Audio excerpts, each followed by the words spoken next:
I told myself I was going to try not to cry, but here we are. My name's Tim Spencer. My daughter Scotty is in purple class, as you just heard. That's her. She is always missing one of her pigtails that we put in. She likes to suck on her fingers, and the other one goes in her hair, and then we get one little pigtail there. So Scotty was born on February 20th, 2021. So right after the COVID rush. She was born at 35 weeks. We had a pretty normal pregnancy, or I should say Kelsey, my wife, had a pretty normal pregnancy.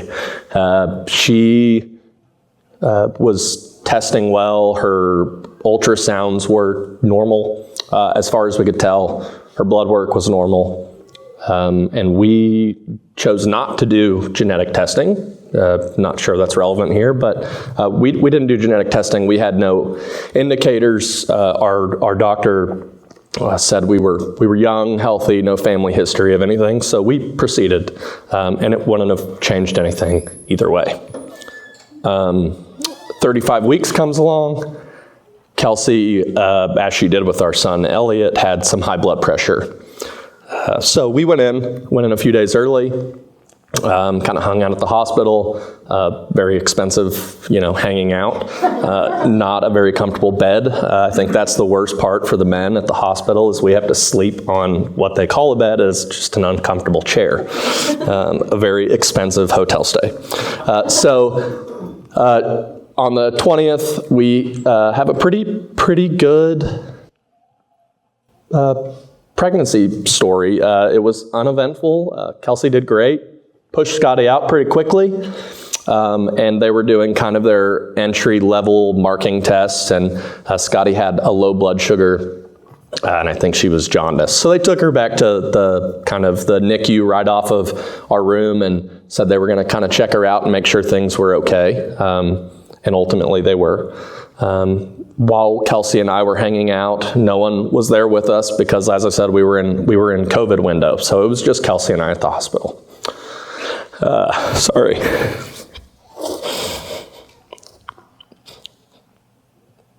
This is kind of where the hard part came in for us. The hospitalist came in and, the hospitalist came in and gave us the news that she asked if anyone had told us Scotty had Down syndrome. We had not been informed of that. As I said, there were no indicators. So that was a little bit of a shock to us.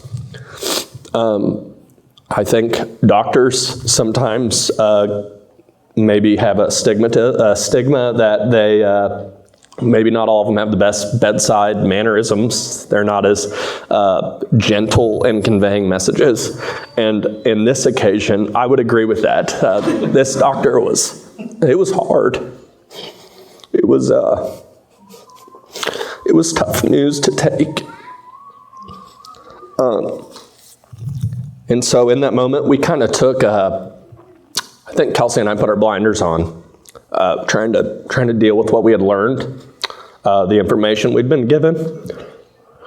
And I think we started a little bit of a grieving process on the child we thought we were going to have that day. We, just like every parent, you want a kid that's just going to survive and thrive and live a good life. And I promise we'll get to that part of the story, and we're doing that. But it was hard in the beginning. It was hard having that unexpected news. There's Scotty right there. So yeah, it was rough news for us to get, and I still to this day I can remember that doctor coming in and telling us, and it was not very comforting. But Scotty moved over to the children's hospital, and hi, Scotty. She shockingly has both of her pigtails in. Hi, how are you? Hi. Can you say hi? Say hi to everyone. Can you say hi? Wave. Can you say hi? Hi. So Scotty went over to the children's hospital into the NICU, and we kind of hung out there for, I think it was about 14 days. All things considered, Scotty has been medically completely healthy. We've been very fortunate. Yeah, we've been very fortunate medically with Scotty. She hasn't really had too many hiccups, but they kept her there for 2 weeks. She kind of just grew a little bit because she was early, and we about 3 days into our stay there, 2 or 3 days into our stay there, we got a different hospitalist, and it was a blessing. You can go over there. Go say hi. She sees grandparents. So about 2 to 3 days into our NICU stay, we got a new hospitalist, and I do not know her name. I wish I did. She was unbelievable. She changed kind of our mental directory. She is the person who informed us of Little Lighthouse, and that's how we got here. I kind of told us where it was, what it was, why it would be good for us, and we're still in this process of thinking, our kid's not going to go to school there. Our kid's going to just, grow up like typical kids would. Still in that denial phase a little bit. But she said, get off your butt, go to Little Lighthouse, even if you don't want to, and get on the wait list. And so 3 days into our NICU stay, we ventured over here and toward the school, just as you all did today. It was difficult, but also we could see the light that this place had in it. So we left. We got on the wait list. We left, and Scotty got out of the NICU a few days later, and we kind of just started living a little bit. Our son hadn't met Scotty for the first 14 days, so we got to take her home, introduce them, and just kind of started moving forward as life was going to let us. And about 6 months into Scotty's life, we got a call that she had been accepted into the early intervention program, and we just hopped in and kind of dove into this whole Little Lighthouse thing.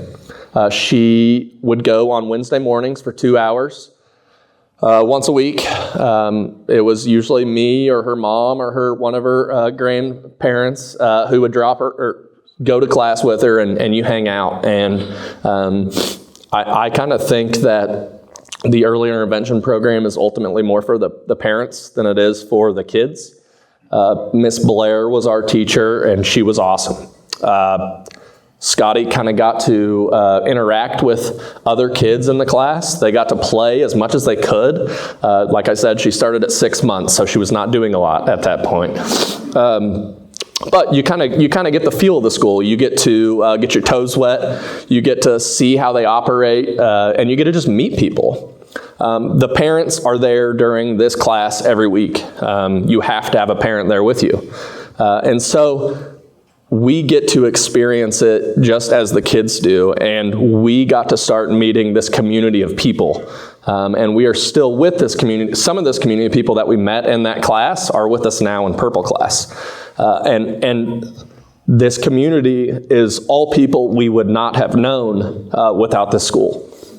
This school put us together, and I'm very thankful for that. And so, like I said, I think that kind of gets your foot in the door and gets you to start working towards getting into the full-time program that Scotty ultimately got in August of 23. So she started full-time. She goes Monday through Thursday, just like all the other full-time students. And we're really loving it. I think the one thing that I want to tell you about that really makes my day every day is walking through those front doors. It's a pretty cool thing. I don't know if it means as much to Scotty as it does to me. Maybe it does. She doesn't tell me if it does, but it is the best part of my day. When we first started going in, I thought, I was like, man, Scotty is really popular here. Everybody knows her. They all think she's the cutest thing in the world, and they all treat her like it. And I'm just like, we're lucky. They really like us. And I think that's all true.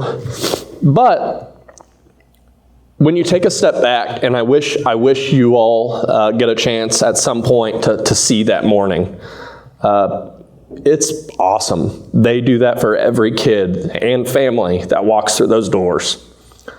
You get to see the love and affection and care and inclusion that these kids get and these families get, and you just feel it. And I think that ultimately shows everything that this place is. Just that one thing in the morning shows you how special this place is to this community. So I kind of just want to finish with this. Scotty's a 3-year-old girl. Yeah, tell him. She's just a little 3-year-old girl, no different than any other 3-year-old kid. And so are the kids in her class. They're all just kids. They learn, they play, they make friends, they cry. Now Scotty might learn a little differently. She might run a little slower, but she's going to get there. And we're still finding our words, but we're all working through these things, and it's the same things other children are working for. They may just have different quirks, as we all do. So Little Lighthouse recognizes that, and I really think the school and its staff and its teachers all push and make sure that these families and the Tulsa community give Scotty the same opportunity and the same kind of just the same view that other typical kids may have. And I think this school does a great job of just making you recognize that they're just kids, and they're going to take their own path, and we're going to treat them the same as any other kid. And we don't get to experience this school without people like you in the crowd, donors, people in the community that fund this place. As everyone has said, we go here free. We could not afford, we would try, but we could not afford this place without the community around us who keep it running. And so I just want to finish by saying thanks. Thank you for being here today. We truly appreciate it. I don't know everyone here. I'd love to meet you if I get a chance after. But just the fact that you took, an hour and a half out of your day to come here and learn a little bit, or if you're not here and you're part of our community, I want to say thank you to you and to our donors and to everybody who gives money to the school. We could not thank you enough. And finally, I just want to say thanks to Little Lighthouse. Amen. Because, truth is, Scotty may not always have this love in this community. It's opened our eyes. It's opened my eyes. And Little Lighthouse provides her this, and we are so thankful. And it makes me hope, and it makes me see the good that I know this place being in Tulsa is just going to continue to improve this community and the special needs community in this area. And I just really want to say thanks to Little Lighthouse. So, thank you.